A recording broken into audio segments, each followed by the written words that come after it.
So here we're looking at substituting to solve equations. So sometimes we have more than one variable in an equation and we cannot solve that equation with more than one variable. So we're going to have to do some substitution into there. So here's just a couple quick examples. The first one, we got a linear type system or linear type equation. Y equals 4x minus 2. We want to solve that when y equals 6. All we do, substitute 6 in for y. And then we have 4x minus 2 remaining. We can now solve that. It's a multi-step equation. We're going to subtract, or we're going to add 2 to both sides. 6 plus 2 equals 4x. Again, adding 2 here, we'll just get rid of it. That'll be 8 equals 4x. And then we divide both sides by 4. We have 8 over 4 equals x. I'm running out of space. Good practice. Draw a nice clean set of lines to where you're going to continue, and then I'm left with 2 equals x. And there we have our result. So we're just subbing in that number into the equation.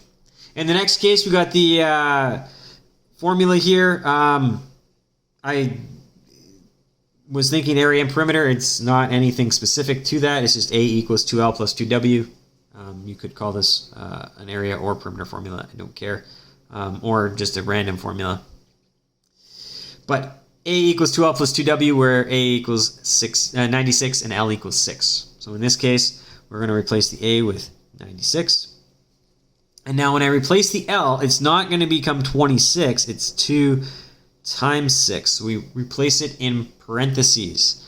It's very useful when there's more than one thing on a side to put it in parentheses. And this will become important when we start working with squareds, because negative signs in there could make a heap of trouble if you don't do it right. So here we have our equation. 2 times 6 can be simplified to 12 plus 2w. Now we'll just get rid of the 12 from both sides, so minus 12. And then this will just be left with 2w. 96 minus 12 is going to give us 84 equals 2w. Divide both sides by 2, and we will get our final answer. 84 over 2 equals w, which is going to give us 42 for our w value. That's it to solving with substitution. You're just going to replace letters with the value that letter is assigned. Again, useful, put your brackets around any substitutions. You could do it here, but it's not required because the A there is all by itself. Same here, the Y is all by itself.